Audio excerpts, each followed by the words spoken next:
আমরা এই ভিডিওর ভিতরে শিখব সালাতুল হাজতের নামাজ কি এবং কেন পড়তে হয়, কখন পড়বেন, নিয়ত কিভাবে করবেন, সালাতুল হাজতের কোন সূরা দিয়ে পড়বেন, নাকি স্বাভাবিকভাবে নামাজ বা নফল নামাজ যেভাবে পড়েন সেই সূরাগুলো দিয়ে পড়বেন, কোন দোয়া পড়বেন।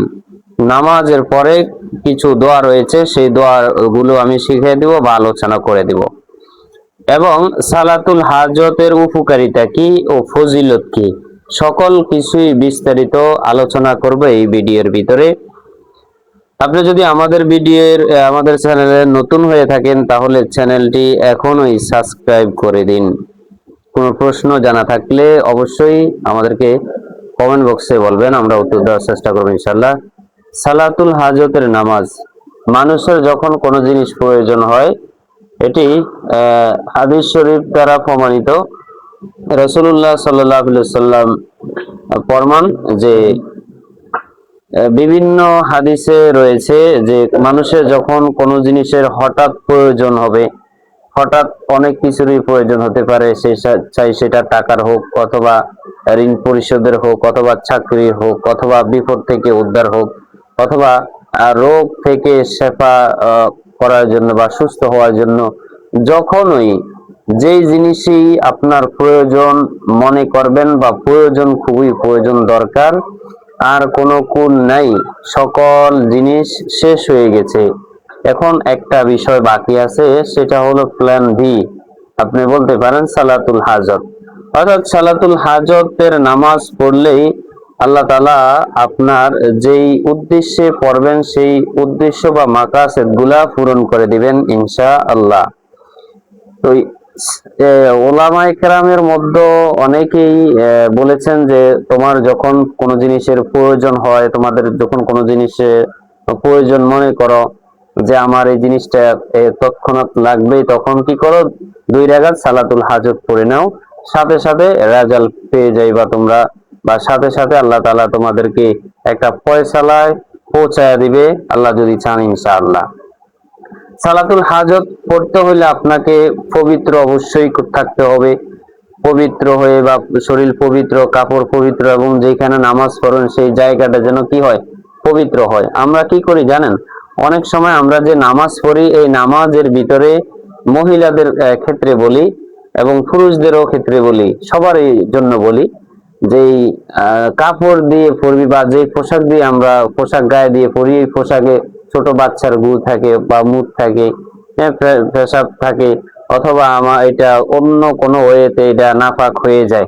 আমরা এই জিনিসগুলা খুবই কম খেয়াল করি বা কম আমাদের চোখে পড়ে। একেবারে পবিত্র আপনাকে হতে হবে, এই জন্য পোশাক এবং শরীর দুইটি পবিত্র হওয়া লাগবে। শরীর কিভাবে পবিত্র করা যায়, আমরা যখন পেশাব পায়খানা করি তখন কি করি না, আমরা ঢিলা কুলুপ ব্যবহার করি না, বা টিস্যু, এখন তো টিস্যু আছে, ঢিলা কুলুপ অর্থাৎ মাটির ছাক এটা তো এখন আর নাই।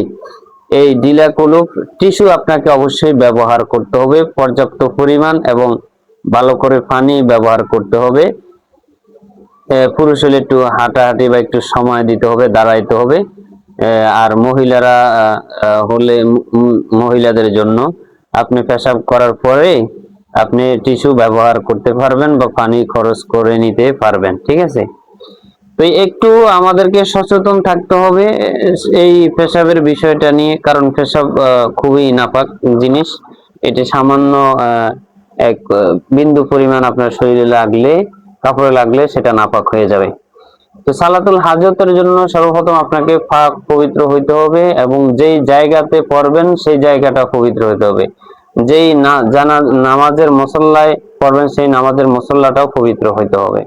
সালাতুল হাজত নামাজ, আমরা কি, সালাতুল হাজত নামাজ হলো যখন আমাদের কোনো জিনিস একেবারে সন্নিকটে প্রয়োজন হয়, হঠাৎ প্রয়োজন হয়, তখন আমরা আল্লাহর কাছে চাইবো। হ্যাঁ, এটা অন্য বিষয়গুলো হইতে পারে, যেমন আমি কাউকে ভালোবাসি, তাকে আমার খুবই প্রয়োজন, আল্লাহর কাছে সালাতুল হাজত নামাজ পড়েছেন। অথবা আপনার স্বামী আপনাকে পছন্দ করে না, অথবা আপনার স্ত্রী আপনাকে পছন্দ করে না, সেক্ষেত্রে আল্লাহর কাছে চান সালাতুল হাজত, কারণ ভালোবাসা আসে আল্লাহর পক্ষ থেকে, ঠিক আছে। এই সালাতুল হাজত নামাজ পড়ে দোয়া করেন, ইনশাআল্লাহ মনের সকল মাকাসেদ গুলা, আপনার শত শত যদি মাকাসেদ থাকে সেগুলো আল্লাহ পূরণ করে দিবেন। কখন পড়বেন? এটি সবচেয়ে উত্তম সময় হলো, এটি কখন পড়বেন? সবচেয়ে উত্তম সময় হলো তাহাজ্জুদের নামাজের সময়। অনেকে মাগরিবের নামাজের পরে পড়ে, এশারের নামাজের পরে পড়ে, আবার কেউ ফজরের নামাজের পরে দিয়েও পড়ে, আসরের পরে বা জোহরের সময়। সবচেয়ে উত্তম সময় এবং দোয়া কবুলের সময় হলো তাহাজ্জুদ নামাজ, তাহাজ্জুদের সময়। সেটা কখন? 2টা থেকে একেবারে সুবহ সাদিক পর্যন্ত, ঠিক আছে? 2:30 থেকে সুবহ সাদিক পর্যন্ত আপনি যে কোনো সময় 3:30টার দিকে, 3টার দিকে, হ্যাঁ, আপনি উঠেন, 3:30টার দিকে উঠেন, 2:30টার দিকে উঠেন, উঠে নামাজ পড়বেন। তাহলে সময় গেল কোনটা? তবে বলে অন্য সময় কি পড়া যাবে না? হ্যাঁ যাবে, শুধু 3টা সময় ব্যতীত বাকি সময়গুলো পড়া যাবে। তবে সবচেয়ে দোয়া কবুলের 100% গ্যারান্টি থাকে এই তাহাজ্জুদের সময়, ঠিক আছে?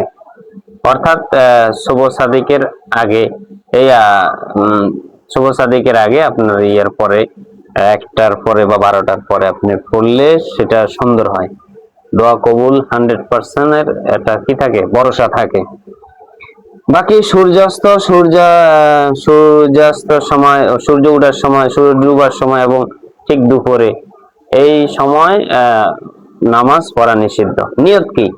নিয়ত বলবেন যে আমি কেবলামুখী হয়ে আল্লাহর জন্য 2 রাকাত সালাতুল হাজত নামাজ আদায় করতেছি, আল্লাহু আকবার। আমি কেবলামুখী হয়ে 2 রাকাত সালাতুল হাজতের নামাজ আদায় করতেছি, আল্লাহু আকবার। এইভাবে বাংলাতে নিয়ত করবেন, কারণ আরবি নিয়ত আমাদের উচ্চারণগুলো হয় না, উচ্চারণ ভুল হয়। এই জন্য সবচেয়ে উত্তম হলো বাংলা নিয়ত করা। কোন সূরা দিয়ে পড়বেন এবং কোন দোয়া পড়বেন, কোন সূরা দিয়ে পড়বেন? সালাতুল হাজত নামাজ সূরা ফাতিহা পড়বেন একবার, সূরা ফাতিহা একবারের পরে সূরা ইখলাস অর্থাৎ কুল হুয়াল্লাহু আহাদ, এটি 3 বার পড়বেন। কুল হুয়াল্লাহু আহাদ আল্লাহুস সামাদ লাম ইয়ালিদ ওয়া লাম ইউলাদ ওয়া লাম ইয়াকুল লাহু কুফুয়ান আহাদ। এটা হলো প্রথম হয়। দ্বিতীয় হলো আপনি স্বাভাবিকভাবে অন্য নামাজ যেভাবে পড়েন, নফল নামাজ, এরপরে এই ফরজ নামাজ, ওয়াজিব নামাজ যেভাবে পড়েন সেভাবে আপনি পড়ে নিতে পারেন। যে প্রথমে সূরা ফাতিহা পড়লেন, এরপরে আপনি কি করলেন? এই সূরা ফিল অর্থাৎ আলাম তারা পড়লেন, দ্বিতীয় রাকাতে সূরা ফাতিহার পরে সূরা লিলাফি কুরাইশ পড়লেন, অথবা আরাইতাল্লাযী পড়লেন, ইন্না তানা কুল হুয়াল্লাহ পড়লেন, ঠিক আছে? যে কোনো পড়া যায়। এটা হলো দ্বিতীয় ওয়াজিব। আর প্রথম যেটা বলছি এটা হলো উত্তম। এক বুজুর্গ বলেন যে এভাবে নামাজ পড়ো, যে প্রথম রাকাতে সূরা ফাতিহার পরে সূরা ইখলাস 3 বার, দ্বিতীয় রাকাতও একই রকম ভাবে সূরা ফাতিহার পরে সূরা ইখলাস 3 বার, এভাবে 2 রাকাত তুমি সালাতুল হাজত পড়ো। কোন দোয়া পড়বেন? দোয়াটি আমি একটু পরে আলোচনা করছি। উপকারিতা কি?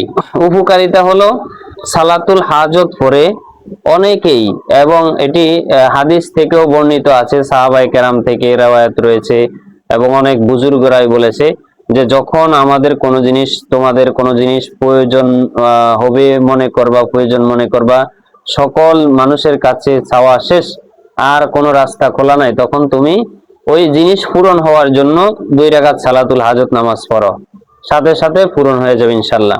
অথবা তোমার হঠাৎ কোনো জিনিসের প্রয়োজন হইলে যদি তুমি মনে করো, তাহলে সালাতুল হাজত 2 রাকাত নামাজ পড়ো। অথবা মনে করো তোমার টাকার প্রয়োজন, তোমার ঋণ পরিশোধ করার প্রয়োজন, তোমার চাকরির প্রয়োজন, তোমার ছেলে মেয়ের বিয়ের প্রয়োজন হচ্ছে না, সালাতুল হাজতের নামাজ আদায় করো, ইনশাল্লাহ হয়ে যাবে। ফজিলত, এটাই ফজিলত। এরপরে দোয়া হলো আরেকটা, আমি দোয়া লিখে দিচ্ছি, ছোট্ট একটি দোয়া, আর বাকি দোয়াগুলো আপনাদের অবশ্যই মনে আছে বা মুখস্থ আছে, সেটিকে আমি আলোচনা করব। এই দোয়াটি পড়বেন 500 বার। লা ইলাহা ইল্লাল্লাহুল হালিমুল কারীম সুবহানাল্লাহি রাব্বিল আরশিল আযীম। একেবারে সহজ, ঠিক আছে? রাব্বিল আরশিল আযীম। তাহলে কি?